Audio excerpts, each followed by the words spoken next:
السلام عليكم حبايبنا، عاملين ايه؟ يا رب ان شاء الله تكونوا بخير وفي احسن حال. جايب لك النهارده عربيه ان اكس 4 الفئه الثالثه. اميز حاجه في العربيه دي ان هي لون قلبك ما شاء الله زي ما انت شايف، وكمان من الواجهه الاماميه هنا فيها سنسور بارك امامي، والجريد اللي شكلها ممتاز جدا، واللون المختلف اللي هو التطعيمات البلاك الجميله قوي دي.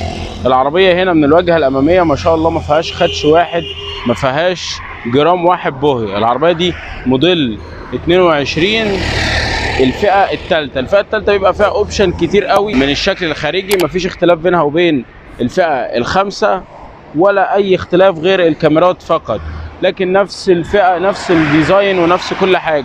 المرايات الضم، حتى مفتاح الدواره بتقفل العربيه مرتين وبعد كده بتدور. مش عارف هي صوتها ممكن ما يكونش واضح معانا قوي في الفيديو.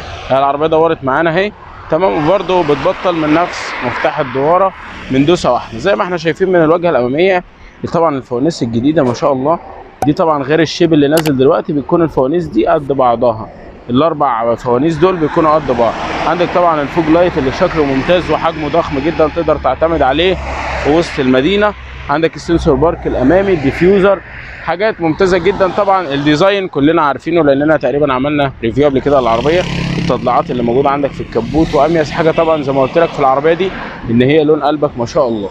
عندنا طبعا من الجنب بتاع العربيه هنبص على الحاجات دي كلها، ولكن حبيت اقول لك ان سعر العربيه دي عليه اوفر حلو قوي. شوف النهارده سعر الزيرو بكام وهتلاقيني هوفر لك مبلغ حلو قوي من العربيه دي. مش هقول لك على سعرها ولكن هقول لك على رينج السعر، عشان في ناس بتقول انت قلت كذا.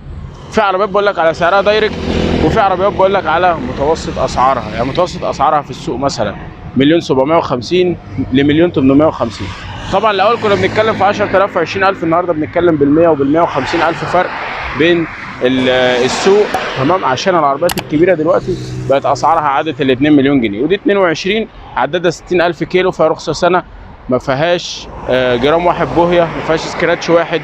واميز حاجه في العربيه ان هي لون قلبك، يعني اي حاجه فيها هتبان معاك بسرعه وانت بتتفرج، لكن طبعا لما تشتري اكيد انت هتحافظ عليها. طبعا العربيه دي لو عايز تشوفها على ارض الواقع، العربيه دي موجوده في معرض اوتو وهدان. المعرض ده موجود على طريق شبين كوموسنا امام قريه دهب. المعرض ده بيتميز ان هو كل العربيات الاس يو في اللي عنده عامل عليها عروض حلوه قوي اليومين اللي احنا موجودين فيهم دول، عشان دخلت المدارس والكلام ده، وعارفين ان الناس بتجيب عربيات لاولادها اللي عايزه تخش الكليه واللي عايزه مش عارف تعمل ايه، واللي رايح الثانويه وعايز عربيه صغيره كده يمشي بيها. موجود برده هنا عربيات كتير جدا، فلو انت محتاج اي عربيه تقدر تتواصل معانا مع شركه تسويق عثمان كار، وان شاء الله نحاول نوفر لك العربيه اللي انت نفسك فيها. وكمان ما تنساش تدعمنا بلايك جميل من ايديك الحلوه واشتراك في القناه لو انت مش مشترك معانا، عشان شرف كبير جدا ليا انضمام حضرتك معانا في القناه. عندنا طبعا قنوات على كل وسائل التواصل الاجتماعي الشهيره جدا، زي البرنامج الاسود والبرنامج الاحمر والبرنامج الازرق، وكمان عندنا قناه على الواتساب تقدر تتواصل معانا. تعالى اما نشوف بقى جنب العربيه مع بعض عشان ما نطولش عليكم في الفيديو. يلا بينا. طيب تعالى اما نشوف بقى جنب العربيه هنا. طبعا من اميز الحاجات اللي موجوده في العربيه هنا من الجنب بتاعها هي الجنوط. الجنط ده بينزل جنط اعلى منه، بس بيكون في اعلى فئه او في الفئه الرابعه. في الفئه الرابعه والفئه الخامسه بينزل جنط تاني مختلف عن الجنط ده، ولكن الجنط ده طبعا شكله ممتاز جدا وبيكون تو تون او الجنط المهايبر زي ما انت بتحب تقول. طبعا هنا الكاوتش بتاع العربيه انتاج 22 نفس الموديل اللي نازل مع السنه الانتاج بتاعت العربيه، فطبعا الكاوتش لسه يعتبر زيرو. الحاله بتاعته ممكن نقول من 85 ل 90%. طبعا زي ما احنا عارفين ان احنا بنقدر دايما الحاجه الاسوأ. جميل. عندك هنا الاوكر بتاعت العربيه بتنزل من نفس لون العربيه، ودي حاجه ممتازه. انا ما بحبش الاوكر النيكل صراحه في اي عربيه.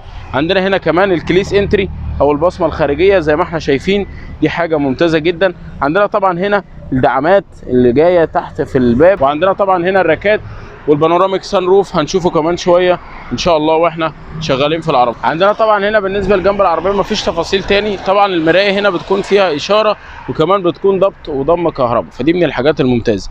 تعالى اما نشوف بقى الظهر بتاع العربيه عشان ما نطولش عليكم، ولكن طبعا فضلا وليس امرا ما تنساش دعم حضرتك لينا بلايك جميل من ايديك الحلوه، واشتراك في القناه لو انت مش مشترك معانا، عشان شرف كبير جدا ليا انضمام حضرتك معانا في القناه. وكمان لو محتاج اي عربيه تقدر تتواصل معانا في شركه تسويق عثمان كارز، ان شاء الله نقدر نوفرها لك باقل سعر في مصر. لو عايز عربيات بالقسط برده تقدر تتواصل معانا، وان شاء الله نحاول نجيب لك اقل فايده واطول فتره سداد واقل مقدم في مصر باذن الله. مش شرط في المعرض هنا بس، ولكن ان شاء الله احنا بنتعامل مع معارض كتير جدا، فهحاول اوفر لك افضل معرض باقل سعر الحمد لله برضه احنا ما بنتعاملش مع اي معرض، بنتعامل مع كل المعارض اللي هي فيها المميزات اللي انا بقول لك عليها دي، عشان كده بكلمك وانا واثق من اللي انا بقوله لك. تعال نشوف ظهر العربيه. هوريك هنا ظهر العربيه. طبعا زي ما انت شايف كده ما شاء الله اللون الابيض من افضل الحاجات اللي موجوده في العربيه دي. اللون الابيض ليه بقى؟ لانه شكله جميل قوي على العربيه، وكمان لون قلبك، فدي اهم حاجه طبعا.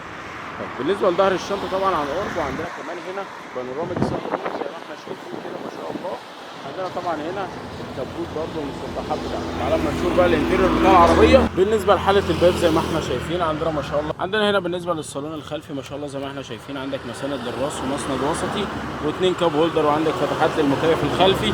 تعالى اما نشوف بقى الصالون الامامي مع بعض. يلا. عندك طبعا اول حاجه هنا الكريس انتري او البصمه الخارجيه ما شاء الله زي ما احنا شايفين. عندنا طبعا هنا حاله الباب ربنا يبارك لصاحب المصنع. زرار التحكم في الزجاج، وعندك التحكم في المرايات الضبط والضم الكهرباء.